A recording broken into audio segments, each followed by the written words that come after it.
بسم الله الرحمن الرحيم، ونبدأ بالصلاة على رسولنا الكريم محمد صلى الله عليه وسلم.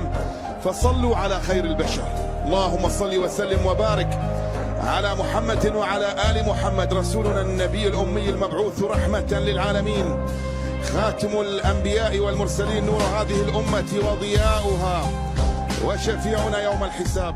السلام عليكم ورحمة الله وبركاته. أعزائي المتابعين وعشاق الرياضة في كل مكان، أهلا ومرحبا بكم، وكل عام وأنتم بخير بمناسبة شهر رمضان المبارك. عاده الله علينا وعليكم وعلى الأمة الإسلامية والعربية بالخير واليمن والبركات. النهاردة منتخب مصر كان بيلعب مباراة مع منتخب ملاوي في تصفيات أفريقيا. للأسف بنفوز 2-0، وأنا كنت فاكر إن المباراة في ملاوي، طلعت المباراة في القاهرة بسبب الاستهتار اللي بيأديه لاعبي منتخب مصر. نعم، منتخب ملاوي متوسط المستوى أو ضعيف المستوى، ولكن إحنا قلنا لهم فرصة إن هم يمسكوا علينا كورة ويلعبوا من اليمين للشمال ومن الشمال لليمين ويعملوا فاولات معانا كانت ممكن تهدد لاعبتنا بالإصابات. جات لنا الفرصة إن إحنا نعمل سكور عالي، ويعتبر ملاوي من أضعف فرق المجموعة حاليا، ولكن عملت أداء بالنسبة لهم يعني أداء جيد. يعني منتخب مصر مش قادر يطلع بكرة منظمة، أي نعم ضيع فرص وكل حاجة والكلام ده، ولكن إحنا المفروض كنا عملنا سكور عالي. على الأقل كنا طلعنا بالمباراة 5-0 على الأقل. قبل المباراة دي منتخب مصر كان له هدف واحد، يعني احنا مش بنقدر نتوقع مصر في ثالث مباراة ليها يبقى عندها هدف واحد. جبنا هدفين ماشي، كان المفروض نجيب الثالث والرابع والخامس والسادس كمان ونعمل سكور عالي كان هينفعنا في المباريات اللي جاية. نعم، هي الثلاث نقط هي واحدة بتزيد، ولكن ساعات الأهداف بتبقى عامل مساعد في الصعود للبطولة. مصر لعبت ثلاث مباريات، فازت في 2 وخسرت في مباراة. احنا حاليا لنا 3 أهداف وعلينا 2 والفرق 1 والنقط 6 نقط. حاليا بتتلعب مباراة دلوقتي في التوقيت اللي انا بسجل فيه دلوقتي، مباراة ما بين اثيوبيا وغينيا، وحاليا نتيجة المباراة 1-0 لصالح غينيا. يعني لو غينيا فازت هتبقى معانا ب6 نقط، ولكن الاهداف هي اللي هتحسم زي ما قلنا.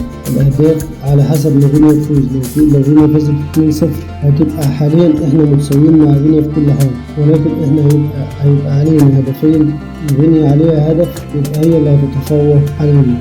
ان شاء الله تطلع النتيجة التعادل 0-0 او على الاقل غينيا تفوز 1-0. انا زي ما قلت منتخب مصر بيستهتر، اللعيبة بتستهتر ليه؟ متعرفش ليه لعيبة مصر بتستهتر بالخصم. نعم ملاوي خصم ضعيف، ولكن احنا اللي جرأناهم علينا واديناهم فرصة ان هم يمسكوا علينا كورة في نص الملعب ونقلوا من اليمين للشمال ومن الشمال لليمين، واديناهم فرصة ان هم ينتحوا معانا ويعملوا علينا هجمة خطيرة. ولا قدر الله كانت في هجمة ليهم كرة عالية، كان حجازي، انا مش عارف حجازي، مش عارف يعني المفروض حجازي اطول لعيب في الملعب، احمد حجازي يعتبر اطول لعيب في الملعب، وازاي بيطلع لعيب اقصر منه يعمل معاه جمب ويطلع يضربه بالكوع، واحمد حجازي مش هنا. لا، ده المفروض على دفاع مصر ان يكون حد صلب. مش سهل انك انت مثلا لعيب زي ده متواضع في الاداء والمستوى ان هو يطلع جنب عالي قدامك وياخد منك كوره. انت اعلى واحد في الفرقتين، اطول لعيب في الفرقتين يعتبر احمد حجازي، ومع ذلك مهاجم ملاوي طلع قدامه وخد منه الكوره واداله كوع في وشه. الحمد لله ان هي ما جاتش في عينه ولا حاجه، والحكم لولا اللعيبه اللي بتنبه الحكم ان في فاول وفي فاول ما كانش يدي انذار اصلا. هنرجع لكلام الحكم بعد كده، ولكن خلينا في لعيبه منتخب مصر. كمان محمد صلاح اداء النهارده مش ولا بد. محمد صلاح اللي كان بيكسر الدنيا في ليفربول النهارده بيلعب مباراه باداء متواضع جدا. ما اظنش ان هو متعالي على الكوره او الكلام ده، ولكن ما اعرفش ايه اللي تعب محمد صلاح. هل الاداء؟ هل اللعيبه مش مساعداه؟ لان لعيبه الدوري الانجليزي يعتبر من اقوى الدوريات في العالم. يعني محمد صلاح كان بيعدي من بق النمله زي ما بيقولوا، النهارده مش قادر يعدي من الناحيه الشمال بتاعه فرقه ملاوي. هل هو تعب؟ هل مش قادر؟ مش عاطي للمباراة اهتمام أقل، متعرفش إيه السبب. يعني أكتر من لعيب النهاردة خارج الفورمة تماما، منهم صلاح ومنهم أحمد حجازي وطارق حامد والناس دي. اللهم اللي كان فايق النهاردة يعتبر وبيشوط وبيهدف 2 لعيبة اللي هو محمود حمادة وعمر مرموش. الاثنين لعيبه دول اللي هم كانوا كويسين جدا.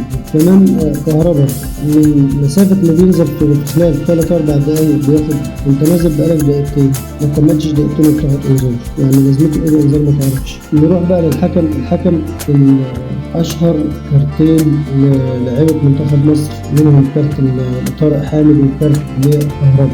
يعني لعيبه ملاوي نازله ضربه لعيبه منتخب مصر بكوره وبدون كوره، والانذارات ما بتطلعش الا لعيبه منتخب مصر بس. يعني ليه مش عارف. يعني المباراه كلها على بعضيها حكام، وحتى ملعب المباراه سيء. غير كمان اداء منتخب مصر زفت. منتخب ملاوي كده كده ضعيف، ما يهمناش باي شيء باي حال من الاحوال، ولكن احنا اللي عملنا في نفسنا كده. المباراة الأولى لعبنا غينيا في مصر وفوزنا 1-0 بالعافية. المباراة الثانية لعبنا أثيوبيا في أثيوبيا واتهزمنا 2-0. ودي ثالث مباراة مع ملاوي بنفوز 2-0 وبنحسن وضعنا وترتيبنا في المجموعة.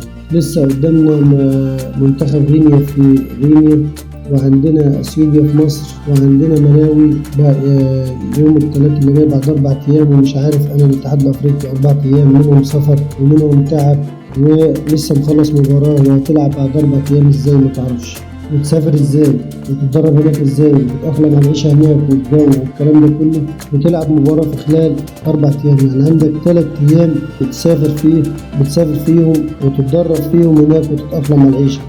ازاي هتلعب مباراة ما اعرفش. يعني الاتحاد المصري ما خدش باله من القصه دي. ما علينا، على منتخب مصر ان هو يبقى اتقل من كده شويه ويحاول يحسن الاداء شويه، لان ملاوي على ارضها مش هتكون سهله. المنتخب اللي بيأدي قدامك ويبقى مثلا هنا الى حد ما ضعيف على ارضه طبعا مش هيسيبك، مش هيبقى سهل. طبعا المناخ متغير والملعب متغير والجو متغير وكل حاجه متغيره في ملاوي. فمنتخب مصر مش هيلاقي الراحه والاريحيه واللعب اللي هو، او مش هيلاقي مسانده الجمهور، عمره ما هيلاقي الحاجات دي في ملاوي.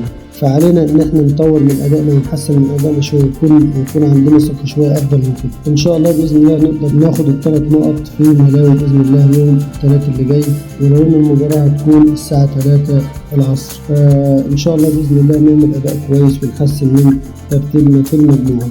شكرا لكم على حسن المتابعه، والسلام عليكم ورحمه الله وبركاته.